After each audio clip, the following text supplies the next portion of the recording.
For over a year, I didn't really prioritize my desk setup, despite working from home a few days a week and spending even a lot of my free time at my desk. But now I finally decided to get the setup I've always wanted and finally be comfortable at the place I spend the most time in my apartment. Obviously, as a data engineer, I already spend a lot of time at my desk, but I also do content creation on this channel, so that's even more time by the desk, like editing, uploading, making thumbnails, things like that. But since I moved a year and a half ago, I haven't really put any effort in the desk setup until recently. From the outside, my setup looks pretty basic, but there are a few things that are a bit of like personal choices and things that make me really appreciate spending time there. The first particularity of this setup is actually the size of the desk. The tabletop itself is 80 centimeter of depth by 100 centimeter of width, which is quite tiny actually in terms of the width, because before I had 120, but I realized since I just mostly do either laptop or writing in a notebook, I don't really need 120, and especially now that the desk is actually in my living room,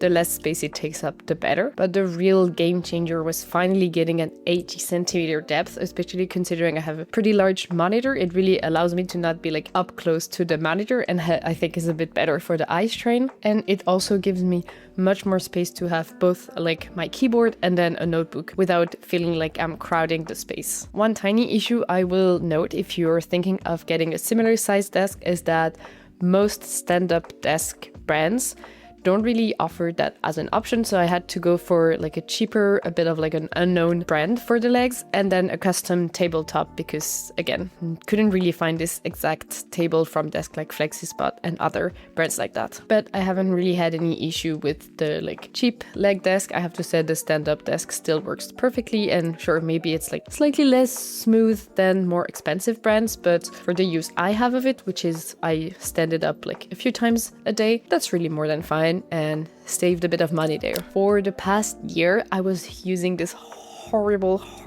wooden chair that was slowly killing my back. So I finally decided to go for an ergonomic chair, and now I'm wondering why I didn't do this sooner. Even this like fairly cheap option I got from a German brand is such a game changer because you can adjust every settings on the back, so you can really like tune it perfectly to your own body. And I also actually really like the aesthetic of it. Also, I went for a light color, that way it blends in a bit more with like the white walls and everything. And I've actually gotten multiple compliments about the chair, which is more than I was hoping for, because I just at least wanted something not too noticeable, but it actually turns out as a little bit of like a design piece. Now onto the peripherals. So for the monitor, I have like, I think it's a fairly old model. I have an HP monitor that I actually got secondhand for like 50, 70 euros a year ago.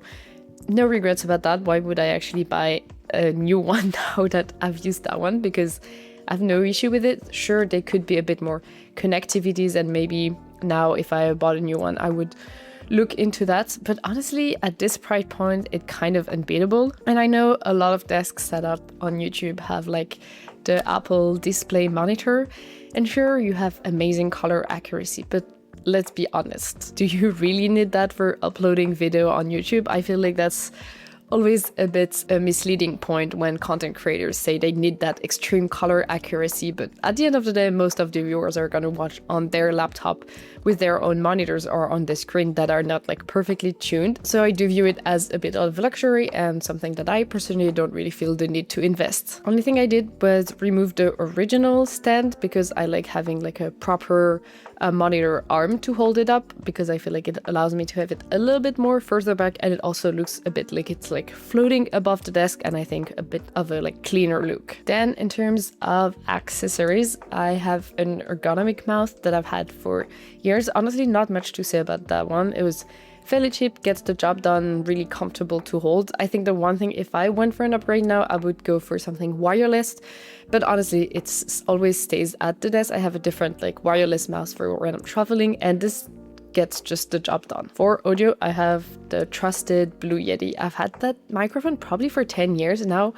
Honestly, it was I would say a bit of like an investment at the time when I bought it, because I wasn't really making that much content online, and it was a bit of like an expensive buy for me at the time, so I was very, very young. But the sound is honestly still holding up to this day as like a perfect microphone. I also sometimes use it for meetings when I'm at my desk, which is also great, much better than the laptop ones. So really, I think always a good value buy. I think they still make them, so it's really something that can be very versatile also to use. And finally, in peripherals, the keyboard. This is the one part that I'm still figuring out because I recently went through a bit of like a change through a lot of keyboards. I had like a mechanical cheap keyboard that was really satisfying to type on, but actually not that convenient because I do mostly a lot of writing, whether it's code or scripts. And when you have keycaps, it's not really that comfortable. And I accidentally broke it trying to customize it a little.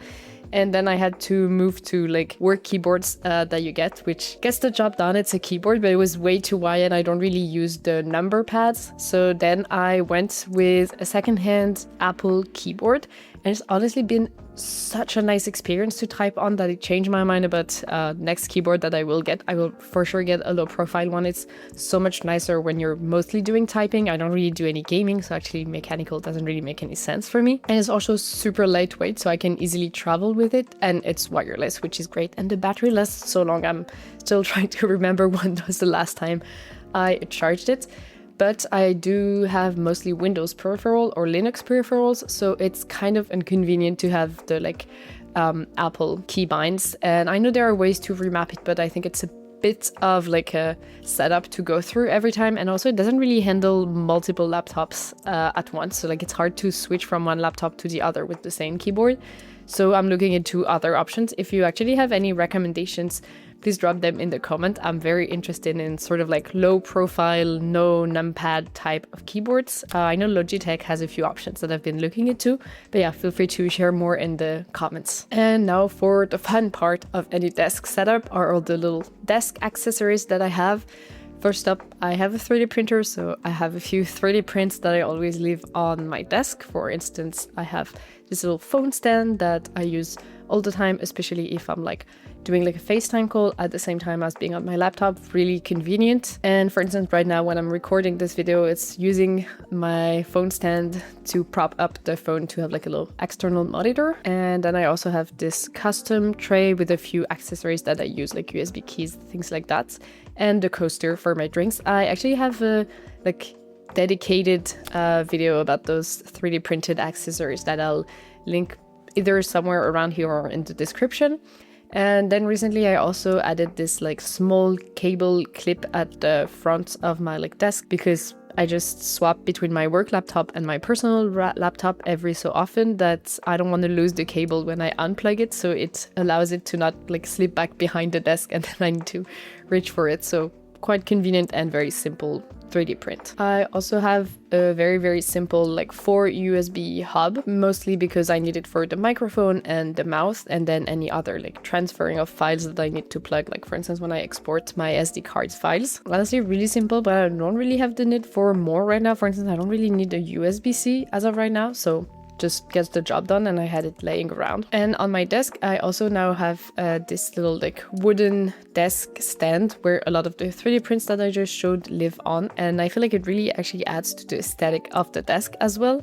But it's mostly very convenient to store the laptop under and still have some space at the top for those accessories. And finally, the last 2 objects on my desks are more like productivity oriented. The first one is Post-its, because I have a lot of like quick ideas that I need to write down and don't necessarily have to like reach for my notebook, open them, find the right page and note it in, but I just need something quick to write it down, and then I can actually stick them onto the monitor and make sure I actually remember what I wrote down. So I use that for like quick ideas and projects and things I need to get down so that I have them constantly under my eye. And then I have this kitchen timer that I use sort of like as a Pomodoro timer, and it's a great visual reminder of like how long I set myself a deadline for a task, and I feel like it really motivates me. Sometimes I also use it to get started, so if I know that I have a task to do, then I'll start like a 25 minutes timer, because it kind of forces me to actually start the task. So really like I think it cost me like 10 euros, and really, really helpful for productivity, especially if you have like same issues and like trouble getting started or staying focused. Really helps to have like a visual reminder of the time you're spending on a task. So that is it for my desk setup. I know it's nothing as fancy as you can find on YouTube, but I think this is a bit more of like a realistic approach that a lot of us can relate to. I really view my desk setup as something that should obviously serve me, be practical, as I spend a lot of hours there, but still something that I don't need to like heavily invest on. Like for instance, I don't replace a peripheral just because a new version came out. As long as something serves its purpose and is not like creating any friction in my work, then I just keep it as it is, and then adding a few like customizations here and there with mostly the 3D prints to make sure that it's really like tuned to my own needs. With that being said, I will see you in the next video.